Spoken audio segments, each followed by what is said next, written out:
I'll start it. Did you notice how loud those birds were? At the very beginning? Yeah. Yeah, they were I don't not. even know if it picked it up on it or not on the podcast, if you're able to pick They it weren't up. messing around. And them birds were chirping like it's full-blown spring out here. That's because it is full-blown spring out here. Just love in the air. Full-blown spring in the air. I mean, love we in did the see air. a one-legged turkey hopping across the road today. We went and ate at Texlahoma Barbecue today, Yeah. and we saw a one-legged hen. Beautiful tom. Yeah, real nice Gorgeous, tom. big bird, right on the side of the road, and I'm like, you are going to get hit by a car. Cement truck, to be exact. Yeah, and this hen crossed the road in front of us, and we know I was like, man, she's limping when she was in the grass, but when she hit the pavement, it was real tough on her. Yeah. She's missing one leg, hobbling. She's missing about an inch above her. It was more than that. I mean, that was like mid, like. Well, it wasn't her thigh. It was above the spur, area for sure. You're right. She had a lot of leg struggle bus. Yeah, struggle bus. It's like us getting cut off at the shin bone. I got no legs. What movie's that from? I got scooting through the old subway I can't cart. remember. I got no legs. It's probably some horrible movie that I should not reference. Yeah, it's probably some 80s movie. When in doubt. I got no legs. But that's the one thing that stuck with you is just the leg comment. I can see the guy. Yeah. You know? I just always think you ain't got no legs, Lieutenant Dan. Oh, Lieutenant Dan. Great film. But it is spring is in the air, buddy. I mean, turkey season is here. Mm-hmm. Birds are getting after it. Mm-hmm. Don't have a lot of them. No, it's bad. Turkey numbers are down, and this would be a great time for me to throw in the fact to just mention little sponsors, not even a sponsor, but a little. This is free plug, a little plug, a free.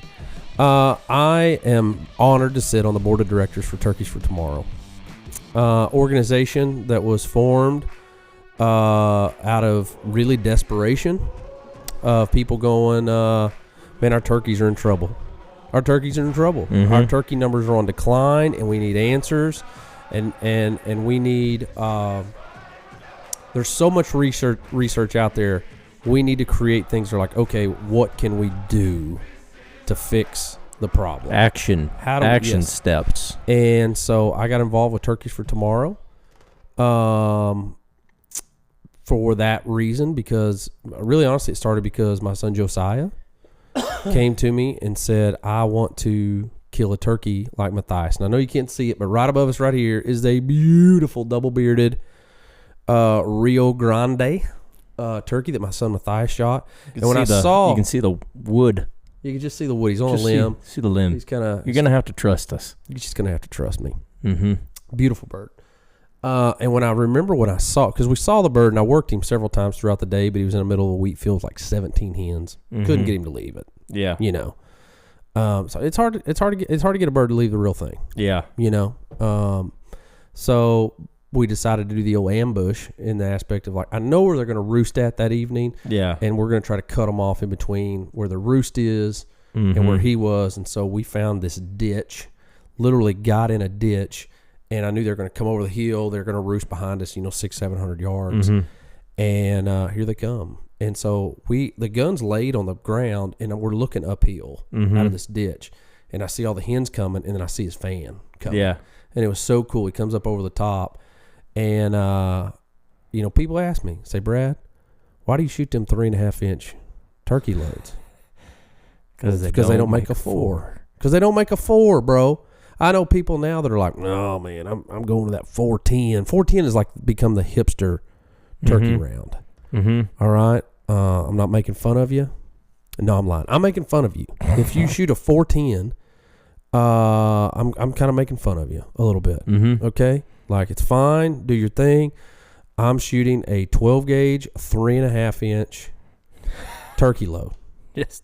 Sending as much. And the only reason I'm shooting a 3.5 because they don't make a 4. If they made a 4, I'd shoot it. If they made a 4.5, I'd shoot it. Mm-hmm. You know what I mean? Because, a moment of pain of your shoulder mm-hmm. For the glory of harvesting that animal, worth it. Mm-hmm. 100%. You know, Mm-hmm. 100%. So anyway, so if you shoot a 410, you're a wuss. I'm just kidding. No, I'm not. But I will say this. It's different when you're pulling the trigger. So Matthias was sitting in my lap, and I was shouldering the gun. Yeah. And he leans in, and I'm like, okay, and I knew we were close. Like, I could adjust the gun. And so I knew, like, we're close to the turkey, but I'm not the one looking at the bead. Yeah. And I said, put the bead on his head, buddy. And when you're ready, pull the trigger. And so when you know it's coming, you can just kind of, you can just kind of like get ready for it. Or at least you just know. I didn't know when it was coming. And I will say, I've never been rocked more by a 3.5-inch shell than I was when Matthias is the one that pulled the trigger, and I was just holding the gun for And you him. just got kicked by a donkey. Oh, it rocked me. I mean, it took me a second. Yeah. Like the bird's flopping and he's not completely, what I mean? It's like, all right. Because he made a long shot. He shot him like at 43 yards. Wow. Okay. And I'm like, great shot, buddy. How'd it go? Go get him. And I'm like, I'm getting up and I'm like, I got to get there because this bird's got spurs. And, I'm sending my 8-year-old son out there to, wrestle a tom. Yeah. Anyway, beautiful bird. But my 9-year-old Josiah's like, Dad, I want to kill a turkey like Matthias. Mm-hmm. And I was like, I had to tell him, buddy, we can't because we don't have enough birds to hunt. Mm-hmm. And dude, that hurt me. Mm-hmm. And so I'm like, all right, I'm on a mission now. Yeah. I'm on a mission. I have got to do whatever I can do to make sure that this little boy, we got to figure out the problem. Get a bird. I found turkey for tomorrow. Started researching. My buddy Dan Brahman asked me to be on the board of directors, and so I serve on the national board of directors. It's an honor with some incredible guys. Ron Jolly. There's some incredible guys that are a part of the board. I can't mention everybody. But if you're not a member, if you are like me and you're concerned about our turkey population, you want your grandkids and your kids and your kids' to be able to hunt turkeys. It's a great organization. It's a $50 a year membership, and I highly encourage you to become a member of it and do that and help make sure that we got turkeys for tomorrow for our kids. It's in the name. Adam, I got you a couple options. What did you do? On a drink today. Oh, you hit a fridge? Oh boy. Look at that. So this is an afternoon podcast, and we're not drinking our Deer Camp coffee, but it is delicious. Yeah. This is your call. You can do. Did you just arrange it? Did you move them? No, I was sitting here making sure that the viewers that are watching and not listening, which we ought to clarify what we have before us here. We have a diet Sunkist. It's a zero sugar. So a diet Sunkist. No. You're right. Zero sugar Sunkist. It's sugar free. No, Dad. That says no sugar added. Same thing. Same thing. Your dad. And then we also have. Is that a zero Mountain Dew or is that a zero sugar Mountain Dew? I feel like here lately, what I enjoy, I know I enjoy, is that Sunkist. However, I feel like I've taken it from you the past few times. Listen, this is from my home. I frequent both of these. These options are both frequented. This is in my house. So well, you can have today is a Wednesday, and so I'm going to be leaving here and headed up to church to be with some youth kids. So we're gonna go ahead and crack this Mountain Dew open. How did I know? Because let's see, get it up there, baby. Gotta get it good and ready. Oh, the fizz was beautiful. The Mountain Dew zero sugar. That's good competition. The fizz. All right, now so let's hit this Sunkist zero sugar. Okay, here we go. You ready? Wow. Oh, they're both really good. I can't call that one. Oh my God. I can't call that one, but we need to bottle that and sell it. That's going on. There's only one word I could use for that. What? Seductive. Sensual. It was a sensual opening of a drink. I've never seductive. I'm about to really enjoy this. Wow. It was kind of hot. That's a hot drink. That's a hot drink. It's not hot. I meant like. Oh, yeah, it's good. Like H-O-T-T. Hot is in... Like two T's. Two T's hot. Yeah, I'm fat. P-H-E-T. P-H-A-T. P-H-A-T, baby. Pretty hot and tempting. That's what I am. Oh, speaking of... he's going to blow. Oh, for those of you who couldn't see and enjoy that. Man, you got me laughing. Did you get a little bit in your nose? Well, yeah, no, it kind of came up, went to the sinus cavity. Hey, you're welcome. That'll clean you out. It's not. It's not continuing to have some snottage. Yeah, the fun of Oklahoma is still here. This is just spring, just Oklahoma spring, just the way it is. It really is funny why people choose to live here. We talked about that. Was it 2 podcasts ago? I have no idea. And the what I call the butt trees. The butt trees have been blooming. Is that the Bradford pears? Oh yeah, smell like butt. Have you seen where they're talking about trying to get rid of all of them? Like they realize how bad they are for the environment. They like an invasive deal? Yeah. No, that they have a really weak root system. They're a danger because they like can't falling over and stuff. Yeah. Like high winds, they're a major danger. So they have a very weak root system, and then the pollen aspect of what they produce. Oh, they stink. Is bad. If you enjoy the smell of a Bradford pear, I feel a little partial because my name's in it. Not Bradford, but just Brad's in it. You do kind of smell. I need a shower. You notice there's an increased proximity distance between us. I lift my armpit up and it's just like, crunchy. There's little crunchy particles falling out. I do. I need to take a shower. Man. Okay, so while we're at lunch today, speaking of bad smells and things that'll make you gag. Oh gosh. We're sitting there eating lunch, and Brad says, "Man, have you seen what's happening?" Well, first off, we were talking about it was on point today at Texlahoma.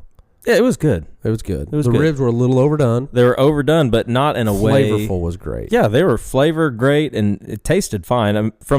I would say most people would call that how they would enjoy it. Most people would like their ribs to fall off the bone. My one of my favorite places back in the day was Smokey Allen's Barbecue in Durant, Oklahoma. I've never had the pleasure. It was in a train car. It was a restaurant in a train car. Okay. Kind of cool, kind of unique. Not a lot of places to sit. Mm-hmm. And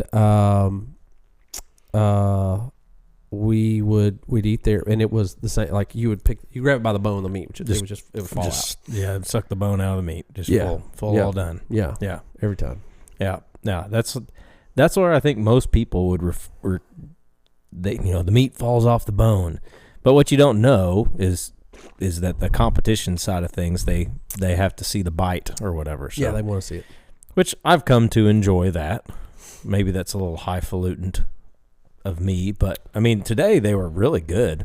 And there's nothing more simple than when it just you just pull it off. The brisket was top notch. Brisket was top notch, but it has been top notch every time. Never missed. Without fail. And don't miss. Top notch. That dude don't miss. That smoked turkey that he makes. Smoked turkey is so good. Brian was in today. Is just out of this world. The head boss man was in today. We had to talk to Brian. He was talking to us about being turkey season. Yeah. He was talking to us about smoking a wild turkey. He asked if we'd ever done that. And I was like, absolutely. Yeah. Absolutely. It's delicious. It's wonderful. Yeah. I got one that'd be really easy. She's missing a leg. Oh, if you wanted to just run her down. You could probably catch her. Yeah, she's not. No. She wasn't 2 miles from Texlahoma Barbecue. No, she wasn't. I mean, so he cut costs. Speaking of cutting costs, continue on with your story. Oh, gosh. Speaking of cutting costs, bud. So, yeah, we're sitting there eating good food. And Brad says, have you seen what's going on in China? Which is like, automatically, we're getting into something. Talking about open the doors to Jurassic Park. Yeah. So, you know what I mean? Like just big old swing open. Yeah. Yeah. So wow, where are we going with this? Yeah. Look, the Velociraptor cage is open. Yeah. No, we're so he says, you seen what's going on in China lately? And okay, we'll go down the road. He said, oh, she's kind of showing up a little bit. Yeah. In China, they have been using something called gutter oil. Gutter grease. gutter grease, gutter oil. What was the other name for it? Well, sewer grease. Sewer grease. Oh, to cook food. And so you're thinking to yourself, oh, I need a definition. Mm-hmm. Bro, the definition has been given. It's in the name, bro. Golly. I watched this video. And they said they believe that up to 75% of your street vendors, small restaurants in China are using what's known as gutter grease or sewer oil.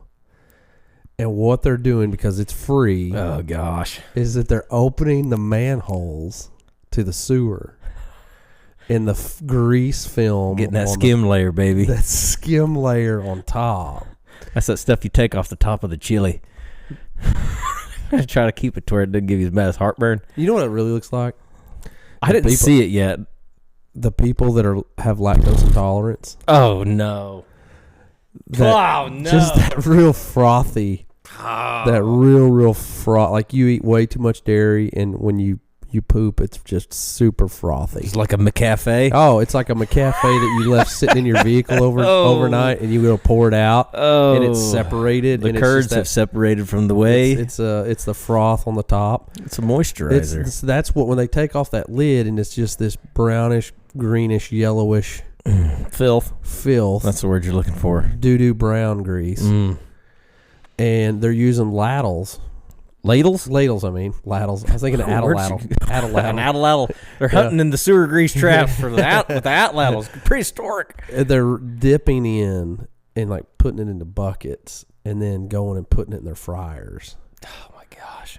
And, I mean, you turn it up 250 degrees, man. It kills everything, right? That's what the argument I had was, like, everything does die at 250 degrees. So, I mean, but...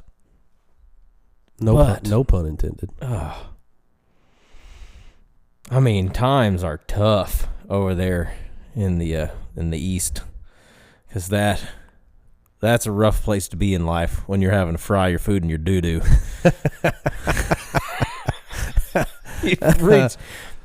Congratulations, you've reached the bottom of the barrel. But you know how many people use? I like to drink my own urine. How many sterile? You put manure on your vegetable gardens? Yeah, but that's going through a meticulous process. We're talking one phase removed from your butt.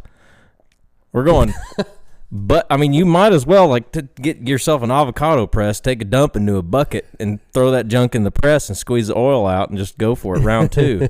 At least that way, I know where it come from and what process it's been through. But somebody else's doo-doo oil, I just can't do it. I'm sorry, I just can't do it. I can't. And so, I mean, I gag on stuff all the time. Oh, I gag on stuff all the time. Like, I can't do smells. I can't do, like, looking at stuff. Adam is, I brought it up in the middle of lunch. Golly. I brought it up in the middle of lunch. It was too real. Adam was visibly shaken today by... And that takes a lot to get me... By doo-doo grease. It takes me a lot for me to get to that point. But I think you hit the nail on the head, and it's real for me. Because you've been there. And you've eaten street vendor food. And I thought it was great. I did. I hope I'm going to get it. I get to heaven. I need to know one thing, Lord. I'm going to be like, St. Peter, baby, I need you to break out the VCR. All right, I need you to get it out. Get out the VCR, and I need you to go find Adam. No, I need you to go find Hurl. Yeah. Fourth. Adam Carter the fourth. Please. And I need you to just put that in. Circa 2012. I need you to go to 2012. We're in China, and I need to see the process. In Guangzhou. I need to see the process of him eating his street food, and if it was cooked in doo-doo grease. I hope it was, bro. Golly. I hope it was, man. God.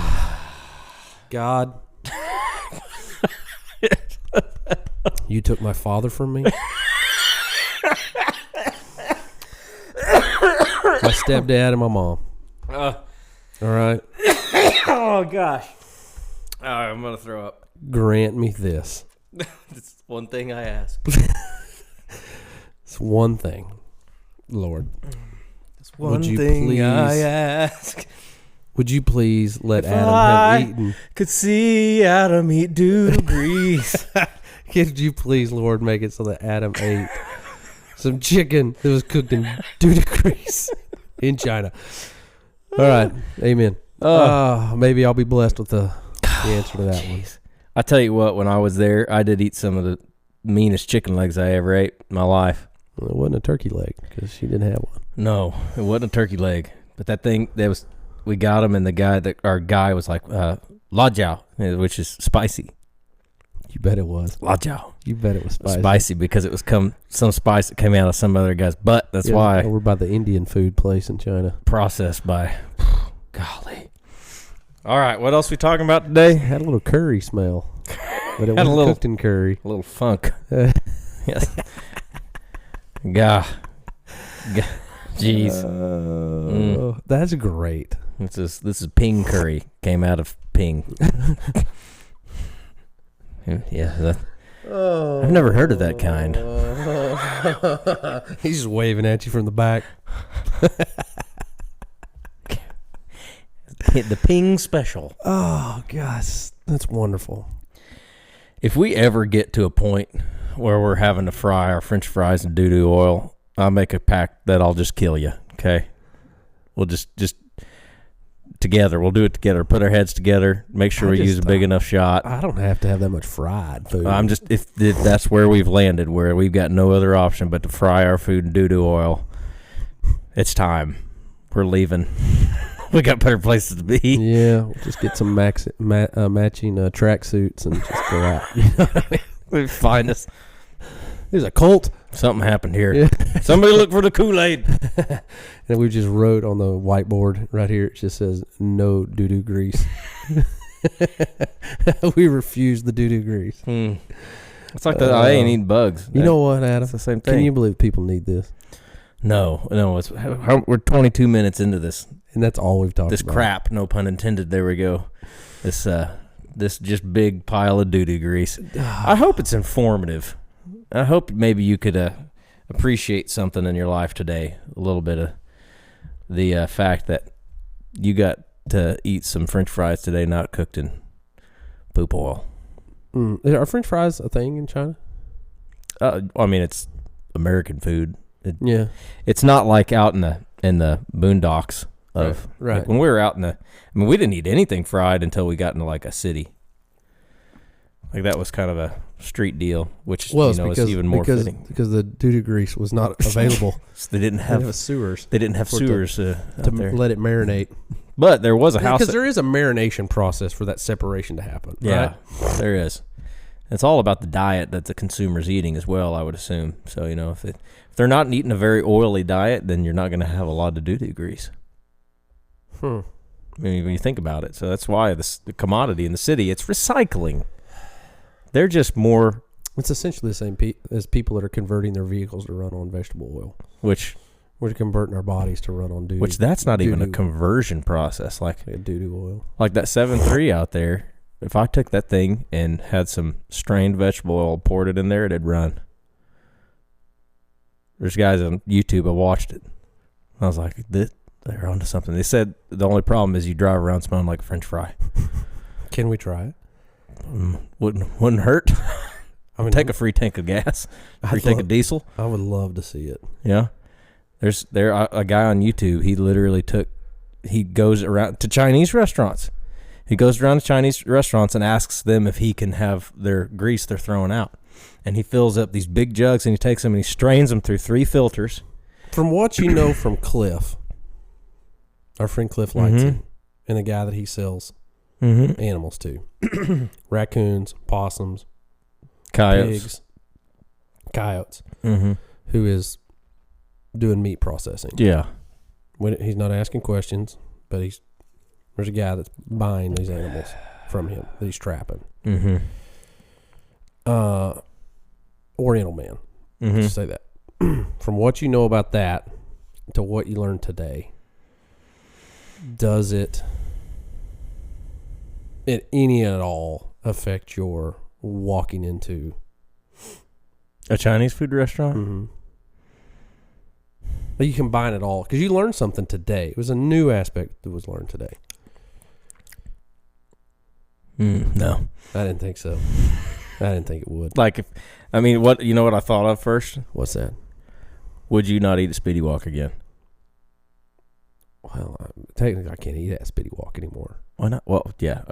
Would you not eat the food provided by, acquired from Speedy Walk? If I showed up with oh, you ain't been here a long time, fat boy. You've been here a long time, fat boy. If I showed up today with a crate full of house special egg foo young with a big old thing of fried rice, you wouldn't take that to Pound Town. Because if there's anything in there, it may have been fried in doodoo grease. It was that egg foo young.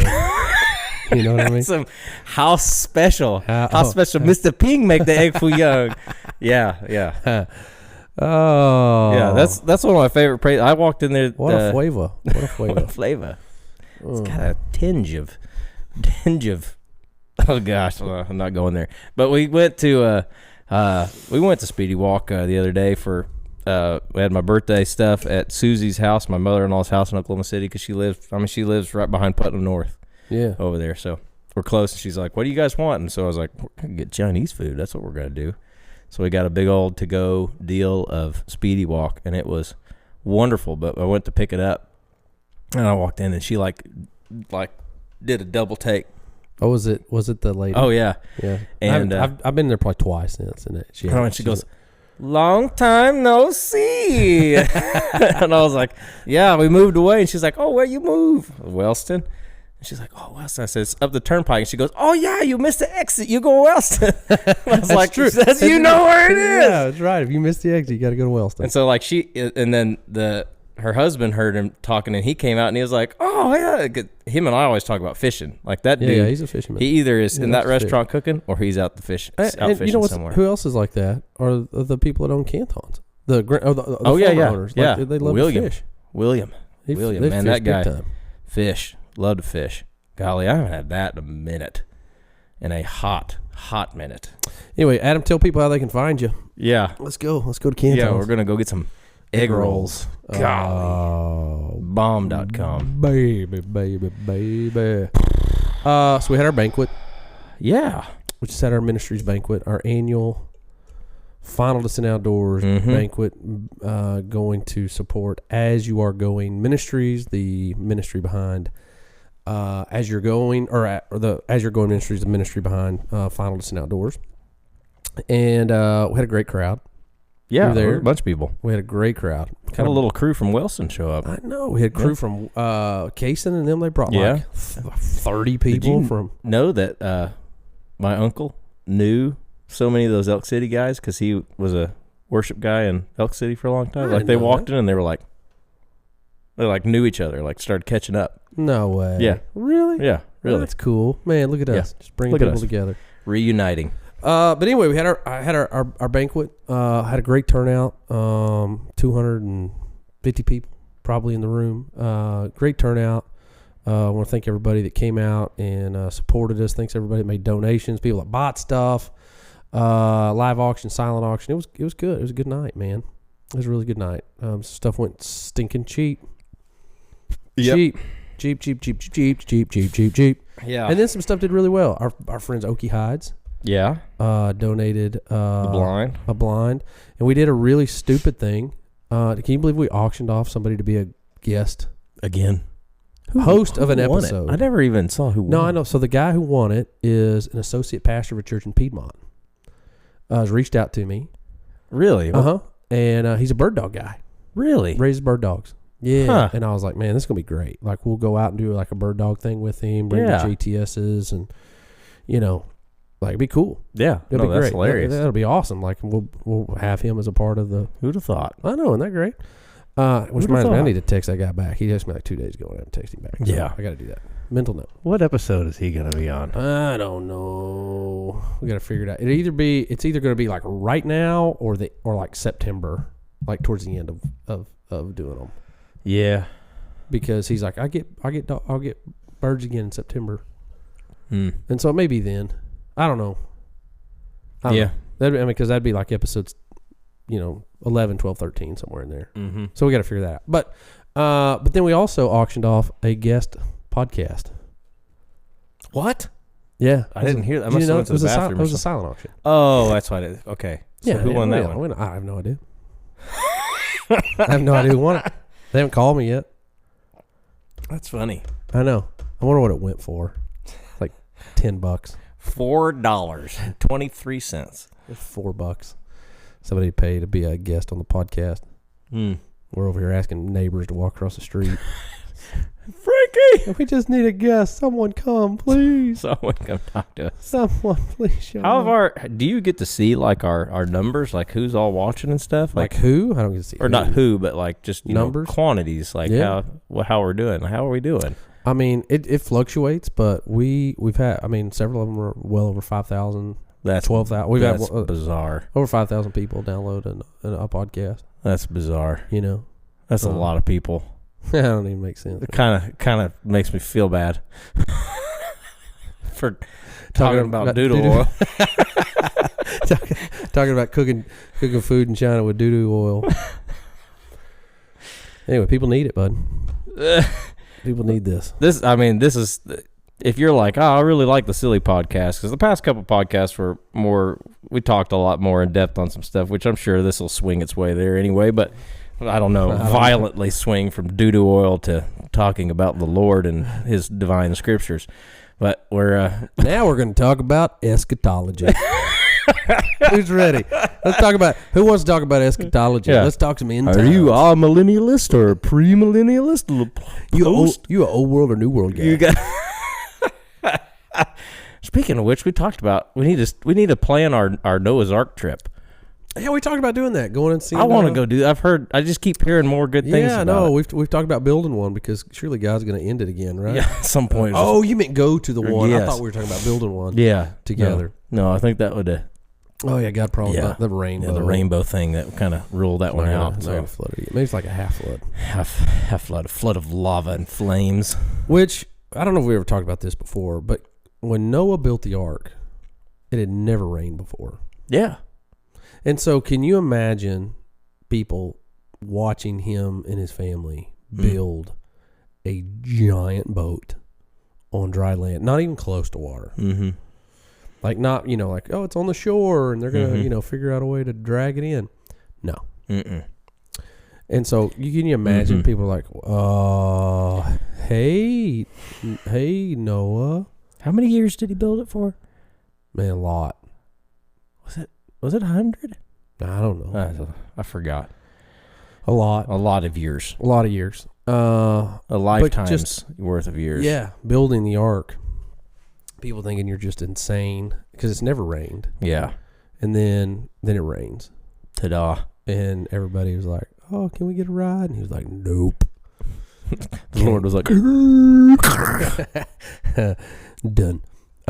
Anyway, but we talked about that going to Kentucky. I've heard it's pretty incredible. Yeah, I've heard it's really. I've heard it's and it, especially for the kids, like they I've heard that it's even those that guy that I was talking to that went. I mean, he's got older boys too, and he said they enjoyed it a lot. Yeah. Like even being freshman in high school. I think that's a must.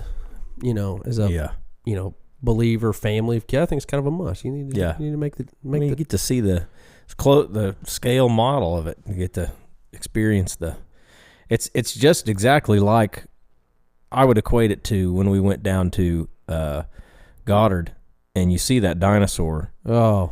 And you see it and you're like, well, that's pretty cool. But then you walk in the room with it. Yeah.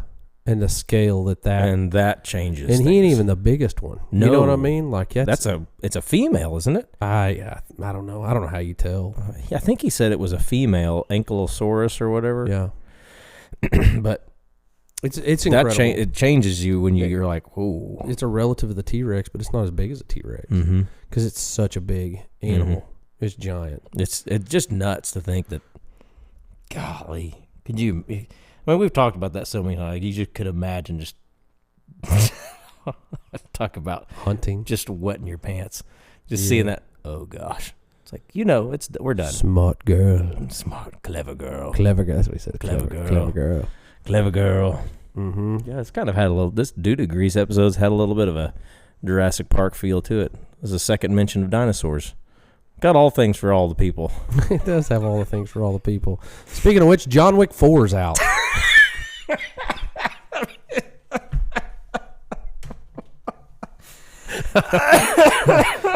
I don't.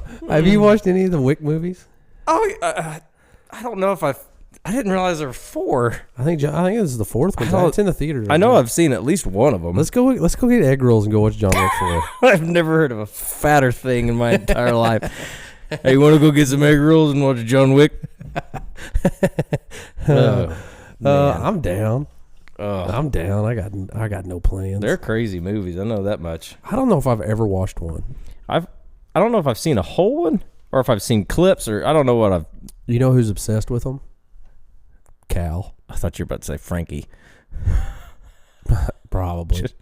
Okay, so Cal likes to fight, so I would assume she does like to fight. I think that Cal. I feel like Cal feels like if all plans for Kalina falls through, she's gonna be John Wick. She's gonna be a contract killer. Yeah, she's just. I think that's just her plans. Like you look at her and you think, like you'll see, she's this street mural artist and all this stuff. Which did the video? She stayed the night at the house. Mm-hmm. And me and Ava brought her into the guest bedroom, and we had the full mounted deer. To Steve. Yeah. Is that what his name is? Sam? Sexy Sam. Sexy Sam. That's what my daughter's named him. Yeah. And I love that Cal's like, well, why is Sexy Sam not in your room? And Ava's because I'm too good for him. He's not in my league. There's even when that deer was just sitting on the table. Like I walked around the corner that first day and I was like it just gets you. You're not expecting. If you don't know what we're talking about, if you don't follow us on social media, what are you doing? Mm. You know what I mean? Number one, what are you missing out on more stuff like this? Yeah. But we have a full body mounted deer that one of our staffers, Jason Carricker, killed back in the day. It's a 204-inch Oklahoma giant. And he's on the show. Great episode. And that was a minute ago. Man, it's been a while. But he's mounted, and we used him at a trade show, and I haven't gotten it back to him. And so it was on our dining room table for a long time now, but now it's in the guest bedroom on the bed. And what's funny is that Cal didn't move it. She cuddled up with it all night. She slept in the bed with a full body mounted deer. Yeah, felt safe. You would. You'd feel safe. You feel safe. Yeah, you've got with one of those skittish animals. He's rutting up. He's just that deer. He's ready to defend his doe cow. His doe cow. Yeah. Anyway, but so we randomly give a plug for John Wick. Yeah. But I haven't seen any of those movies. I haven't seen any of them. What's your favorite trilogy film of all time? Gotta think. I mean, for me, it's probably the Sergio Leone trilogy, Good, Bad, and the Ugly. Okay. Fistful of Dollars for a few dollars more. Okay. I'm a big spaghetti westerns buff, though. You are. That's kind of weird. I don't know how many other people are in that room. I mean, it's, a lot of people like the movies, but I don't know if they'd qualify them as their favorite. I just like them from the film point of view. Like there's a lot that I appreciate in them and how they were made, and there's other aspects. But I mean, there's so many trilogies out there. You got a gajillion action movie trilogies. Yeah, out there like Blade. Yeah, Blade trilogy. Blade. That's another weird one. That's a crazy trilogy. Yeah, Wesley Snipes is in jail for not paying his taxes. You know that? Yeah, not the Chronicles of Narnia, the Chronicles of Riddick trilogies. Yeah, the Vin Diesel trilogies. Yeah, I haven't seen any of those. You've seen all those? I just feel like you're missing out on a lot of the really big ones. I mean, you got really big ones, yeah, but I'm just trying to think of all the obscure ones first. Apparently. So. Yeah, you're going obscure. I'll be honest with you. One of my all-time favorites is going to be Major League. Major League trilogy. Yeah. Right? Are there more than 3? I think so. Well, that's not a trilogy, though. Maybe there's just 3. Because, even if somebody was to say, just my favorite trilogy is the Star Wars trilogy, I'm like, there's way more movies than that. It's not a trilogy. Well, okay, then what do you call, there's just a bunch of them? series, I guess. I don't know what the No, it's not series. I don't know what the movie beyond a trilogy, what you would call it at that point. So like I have to throw Matrix in there. Like the Matrix trilogies. Yeah. Except there's 4 now. Right. So it's not a trilogy anymore, Yeah. according to the definition. I guess. Lord of the Rings. Lord of the Rings. The Hobbit trilogy. Lord of the Rings trilogy's pretty dang good. Really good. It's pretty dang good. Really, really good. It was like a Christmas movie. Those all came out like every year at Christmas. Yeah. And when I was doing youth ministry, we would, for New Year's, when I was in Sulphur, we would rent out the Durant movie theater, which was connected to the bowling alley. And we would bowl to midnight and then go fall asleep watching Lord of the Rings. Exactly. How'd you break in the New Year's? Oh, in the Shire. Yeah, right in the Shire. With Frodo. Yeah, me and Frodo. Me and Frodo in the Shire. Broke out in the New Year. Samwise. Samwise Gamgee. I loved him. Yeah. No, so that's good. Those movies were great. Did you see any of the Hobbit ones? No. They're good. They're good too. The Austin, my brother Austin got the extended cut editions. Okay. There's one person that Austin likes Lord of the Rings a lot. Yeah. A lot. Okay. Yeah. And so he got the extended he's got a little dwarf vibe going. No, he's definitely got the full on, not in like stature, but I could see him being like a big fan of the dwarf. I would have to ask him what his particular flavor is, if he's a elf guy, dwarf guy, wizard, what? Yeah, who is he? What is he? Where do you identify in the mystics? Yeah. Okay. That's interesting. But yeah. He's like Dungeons and Dragons guy. Like he's full on in that kind of stuff. Okay. So never done it. I've never done Dungeons and Dragons either. Yeah. No, that's crossing even to a realm that I have not even delved into. It's weird to me. I could see how it could be fun, but in order to get to where you can have the fun, I feel like there's a lot of learning. It's like I'm not willing to invest the time it takes to learn to get into the fun aspect of this. Yeah. So, like there was a board game called Axis and Allies. Now that sounds fun. That game, one turn, couple hours. Really? Horrible game. Hated it. Okay. Played it one time. You don't know a computer game that I really enjoyed? It's like someone played Risk and was like, this is not complicated enough. Oh, gosh. So, yeah. There was a old like PC computer game that I really enjoyed. It was Gettysburg. Gettysburg. Yeah, you could pick either the north or the south. That in a minute. You remember it? Oh, yeah. I played it? A major computer game nerd. Oh, yeah. You was probably fighting for the south, weren't you? Fighting for the south. Do a little bit of both. Gonna go swing both on the north and the south. Yeah, no, it was a great little strategy game. Yeah, it really was. It was a good little. No, a good little flick. I was the guy that we would have LAN parties. Like everybody bring their computers and we'd all hook up into a switch together and play Command and Conquer. And you know something that it would be so much fun to do because it's going on right now because I saw it on the news. What? The medieval fair is going on in Norman. Oh gosh, have you ever been to one? No. I haven't either, but my sister. Here's the deal. My sister's like, it's hours of entertainment. What do they call it where they do the fake fighting? Oh, the lamping or what larping. Larping. I did that once. I got to beat the crap out of it. It was a lot of fun. But I did get smoked in the face once. Pretty good. So you go do this thing. I was in. I went LARPing. Yes.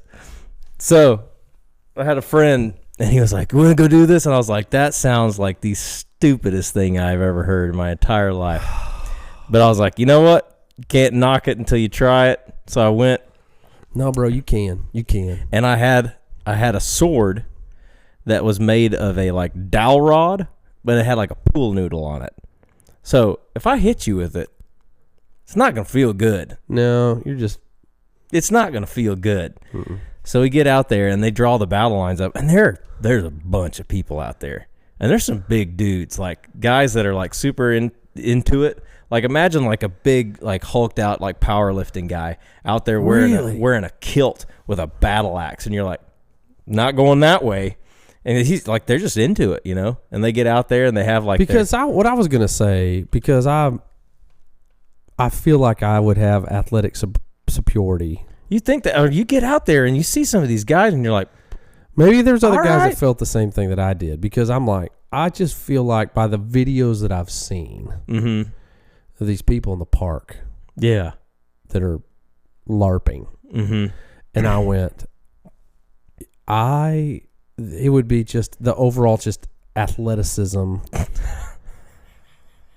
coordination aspect. I feel like that's till the little elvish girl shoots you in the eyeball with an arrow right from 30 yards away. So you're just like, you're like, I'm athletically fine. Yeah, I'm athletically superior to all going of you. home. So maybe there's some other guys that had the same mindset. I just feel like from what I've seen, it would be fun to show up and just wear it. Oh, that was the fun part. That was the fun part. Like we ran across the battle lines, and I remember running across and I found one guy and took his head off with that sword. Because like all I had was like all the other guys, like, you know, they're in like tunics and like, I mean, the full deal. Like they are in it. And I'm like in shorts, a t-shirt, and a baseball hat, and I've got a round shield and this long sword. And he was like, it's so fun. And I was like, dude, I feel like, I mean, whatever. But then you're out there and you're kind of getting into it, and you're like, yeah. What's my garb? Your garb? Yeah, what's my... I kind of want to see you go out there like full ogre. Just like, you just like full, like the ogre diaper. I don't know what the ogre diaper is. Sounds exactly like what you think, what you're picturing in your head right now. And then you've got like just making, you've got the big hammer, doo-doo grease, like the big big hammer, doo-doo grease, big hammer, poop oil. That's your signature move, doo-doo grease. It's a pestilence spell. That was the fact. Oh, I forgot. I totally forgot about this. So we're out there, and at this point, the sun's gone down or whatever. Oh my! And so you've got guys that are like wizards and stuff, and they've got like, you know, the staffs, but then they got like a little glowy thing on the top, like a light or something like that, and they're using, and there's spells and things like they try to cast or whatever, and so they cast a spell or what thing on you or whatever, and so I didn't know any of that stuff. So I'm like, it's dark now, and I'm running up to this guy who's a wizard, and he's like, he says something and casts a spell at me, and I just, and he's like, dude, I cast this whatever spell, you're supposed to be frozen. I'm like, sorry. And then I froze. It's like, then another one that we did, this is a Sonny Priest story. We were out. So wait a minute. What? Wait a minute. So it's happened. You've played multiple. No. times? This is a different scenario. Okay. All right. Similar, but this one was we were trying to make fun of something, so it wasn't like intentional. Like there was no seriousness being had in this, and so there's this guys that had all these lightsabers, and they said, "What if we went out into the middle of this field?" Next to this busy road, and just everybody started lightsaber fighting, and we'll video people to see what they react. Like it was like, okay. So we were like, okay, right. We'll see what happens here. No, I'm in for that. So there's like 15 of us. All of us have got lightsabers in this pitch black field, and then all of a sudden you just see all these guys, and they're running at each other, and you see them fighting. Like cars are like stopping in the road, like, oh no, 100%. What's going on? But it sucked because like it was so dark, like we couldn't actually like see people's reactions. But yeah, it was entertaining at least to like see these cars stop and be like, should we do something? Should we call the cops? See a bunch of guys running around. Do you remember Trigger Happy TV? It was on Comedy Central. I don't know. I never had cable. Oh, okay. Well, so there's this show. There's a British show called Trigger Happy TV. Okay. I think I've seen, you've shown me clips of this. Yeah, where the guy carries that giant cell phone. Yeah, like you showed me clips of that. Yeah. And it's that old school Nokia. Yeah. And he answered and he's like, hello. Yeah. No, I'm in the library. Yeah. No, just catching up on some reading. Just screaming, you know. But there's one of my all-time favorite scenes from that show is this guy's walking down a street, and he's the only one on the street. And he's kind of, like the street goes down, you can tell he's like in London. And it goes down, and it like makes an L. Mm-hmm. And the guy's almost to the end, and there's two like double doors coming from these two buildings. Mm-hmm. As he's about 10 foot away from these double doors on either side of the street, they both kick open, and probably 250 people dressed in... Oh, yeah, you showed me that one. Dressed in like dog costumes and cats and... Just random costumes. And start running towards him. They just pile out. And the guy's like in a suit with a briefcase. And he just takes off running. Sprinting away, and they're chasing him.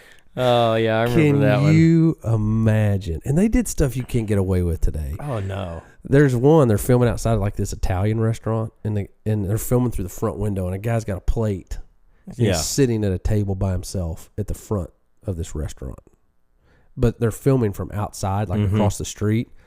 And he's in he's got like the old gangster, like Italian mob suit kind of vibe.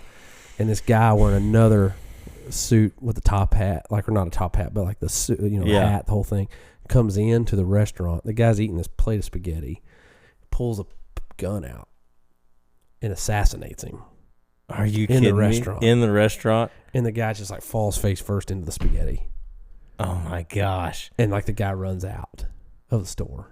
Of the restaurant. If people are just like scarred for life. I mean, think about it. You're sitting in this restaurant having a nice dinner. You got your family, you're with your date. Girlfriend. Oh, yeah, you're on a date, and they just faked an assassination. That screwed some people up. Bro. That screwed some people up. Could you? Someone may have not ever eaten Italian food ever again because of that. It could have been. Golly, I could imagine doing something. That's a little too much. I mean, they did some crazy stuff. Crossing some lines there. They did some crazy stuff.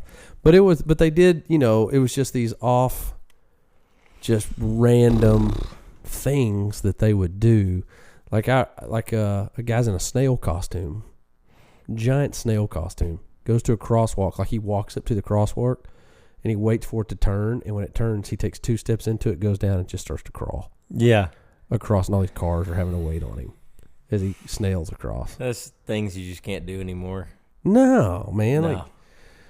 You get shot. That was a mid-90s programming. Early days. Yeah, things have changed. Well, things have changed dramatically. We have talked for over 50 minutes about doodoo grease and larping. Oh, there were a lot more than that. Trilogies, Lord of the Rings. I've forgotten. That's it. That's definitely a day in the life. We talked about some soda, zero sugar sodas. Oh, you took it to Pound Town. I'm still about halfway there. Yeah. No, I was thirsty. You were thirsty. I have zero idea how to bring any spiritual application. You know what? It's been a real random episode. It has been. I've got an idea. Okay? Say when.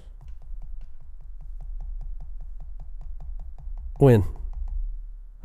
Are you picking just a verse to read? You ready? Oh, gosh. I don't know how we're going to get it. We're in Revelation 17, chapter 17. We talked about eschatology. We did talk about eschatology, and here we are. Were you in? No, I just Revelation started. I was in like 1 Peter or something like that. Okay. But we landed at the great prostitute and the beast, that chapter 17 of Revelation. So, and the verse I landed on was verse 10, and it says, "They are also 7 kings, 5 of whom have fallen. One is, the other has not yet come. And when he does come, he must remain only a little while." I'll take the camera to you. It's a little Lord of the Ringsy. It's a little Lord of the Ringsy. It's a little Lord of the Ringsy. Maybe that's. I think even in the randomness of this kind of thing, like who thought that was a good idea? What? Let's just scroll verse. Scroll verse. I don't know. That's when some people, when you're at that mode of desperation, you're like, Lord. It's probably everybody's been there. Yeah, everybody's been there. Everybody's done it. If you haven't done it, you're a liar. I'm sorry, but you have. But no, are there better tactics? Yes, there are. Mainly with just spending daily time abiding with the Lord. But the whole idea of the randomness, like we've talked before about, is there actually anything random? Yeah, no. I mean, no, there's not. It's the beauty of. I don't want to. I mean, there's a fine line between. I don't want to, sound Calvinistic, but it's okay. I'm all right with it. There's a fine line there between that God is all knowing, the past, the present, and the future. On the flip side of that, there's free will. And so, with that being said, nothing surprises the Lord. No. Nothing surprises the Lord. And so he's not caught off guard by any aspect of us or decision that we make or decision that anybody makes. He's not caught off guard by that. And, when it comes to, I think sometimes that people maybe feel like, well, I did this thing, and so God is not going to be able to forgive me. But God wasn't surprised by that. And he still chose to love you, and he still chose to forgive you. He still chose to offer you grace. He still chose to offer you mercy. I preached this weekend at a church, and I talked about Jonah. And I read Jonah chapter 4, and Jonah is kind of arguing with God about why he didn't want to go to Nineveh. And he said, that was why I was so quick to flee to Tarshish, because I know that you are a God who is gracious, compassionate, slow to anger, abounding in love. Mm-hmm. He's like, I know your character. I love that. I love that. That Noah just immediately refers back to God's character. And he said, I don't want to go there because you're going to save these people. And he didn't believe they were worth saving. But he says, but I know that you're God who is slow to anger, abounding in love, filled with compassion. He's, I know who you are. Mm-hmm. And so, maybe today you're listening to this and we're in the midst of just randomness of conversation, but maybe forgiveness is something that's hard for you. Mm-hmm. There have been some random things that you've done in your life that you like, there's no way God can forgive me for this. Seemingly. Like I have shamed myself before God. Yeah. And I want you to know that there's no such thing. Yeah. God knows all things. He's seen all things. He's omnipresent. You're not catching him off guard. And he still chose, despite your mistakes and shortcomings, all those things, God still chooses to love you. Mm-hmm. He still chooses to love you. Yeah. And what seemingly can be random and accidental can be purposeful. 100%. And there's a good place to rest in that and know that everything's happening for those who love him. Everything that we're going through is happening for our good, even if it stings to even hear that at the moment. Like that's God's in the business of making beauty out of ashes. I know I say that all the time. But it's so true. I lost my mom 2 years ago to the day on April 1st. We talked about that. We did. We talked about it. And I look back on that and I go, you know what? That is just seeing God's hand in that, and how, one, I've been able to use that testimony of losing my mom to share the gospel with people and see people come to know the Lord through that. Mm-hmm.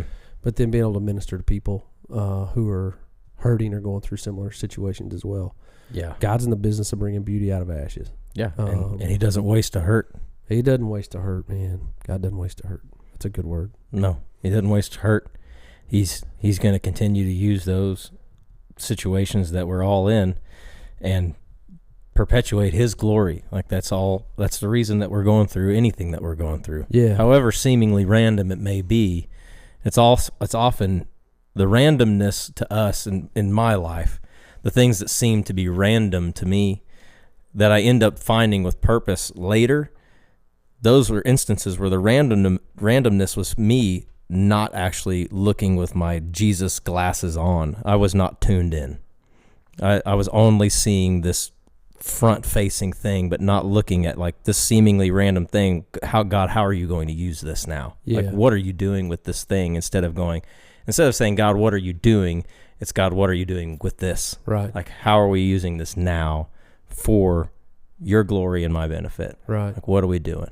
So there's two different ways to look at it. So I guess like what you're saying, whatever seemingly random event that it feels like you're going through right now, there is.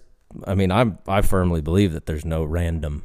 I agree with that. 100%. There is no random. It is all, to sound Calvinistic, predestined from the foundation of the earth. Like, we are walking in what path God has us to walk in. Right. And our job is to recognize it.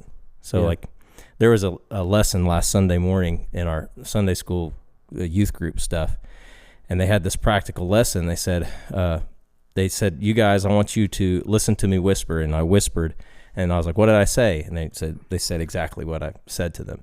And they said, all right, have the kids plug their ears. So all the kids plugged their ears. And I whispered to them again, and none of them could figure out what I said to them. So like, this is, your fingers in this example are serving as a distraction. What is the distraction that you're plugging your ears with that you can't hear God? Like, what are you putting in your ears to not hear him? Whether it's seemingly random events or just preoccupation with things that maybe don't matter as much. Yeah. But it's one of those things that I walked away from something that seemed like, and I was reading it in the lesson plan going, this is stinking corny. But in the moment, you was like, okay, that kind of stuck with me a little bit. It's like, what am I plugging my ears with today? You know, whether it's life circumstances or something that I'm choosing to be distracted by because of maybe the pain of a seemingly random event that's going on. It's a good word, bud. I can't believe we landed a plane. I really can't believe we landed a plane. Hey, there's no we just talked about it. There's no accidents or random. It's all good. It's good stuff. And that's where I kind of agree with you though. It was a tough land. It was a rough landing. Turbulence was had, but here we are. That's what happens if we can walk in our daily life like that and keep Christ at the forefront. It's easy to talk about him. It is in any circumstance. Any circumstance. Mm-hmm. No matter if you're, talking about doodoo grease or larping. Doodoo grease, larping, or talking about your house burning down or the anniversary of your mom. Like, they're all circumstances we can glorify God in. 100%. In all of them. It's a good word. Adam, how do people find you, buddy? You can find me on YouTube. Hurley Films is the name of our channel. HEARLYFILMS. And we post videos about our house and life, just vlogging about once every 17 months. Seems like it. Seems like it is. You can find Final Descent Outdoors on Instagram and Twitter at FD Outdoors. Final Descent Outdoors on Facebook and Final Descent Outdoors on YouTube. And make sure you give us a like and a follow on those platforms. And then if you're listening to us on Apple Podcast, Spotify, wherever you listen to it, please make sure you have subscribed to us, and then give us a good rating. Get that 5-star rating. Give Carbon us that 5 TV. Star. 5 star, we get a 10. We get 10. We get 10 stars on 10 stars on Carbon TV. Yeah. So anyway, we appreciate you guys watching, tuning in, listening to us ramble on about randomness. 12,000. Yeah, we've had that's just 12,000 people listen to our podcast. Which one was that one? I don't know. I can't remember. That's wild. I think it was that I ain't gonna pray for that. I ain't praying for that. I ain't praying for that. Was the clickbait title? It was a great clickbait title. I ain't praying for that. Anyway, God bless you guys. Thanks so much for tuning in to the Final Descent Outdoors podcast. I thought you were about to say like the final Descent Outdoors podcast, and I was like, really? It's always a possibility. Somebody offered me a job. I'm walking. I'm out. I'm out, bro.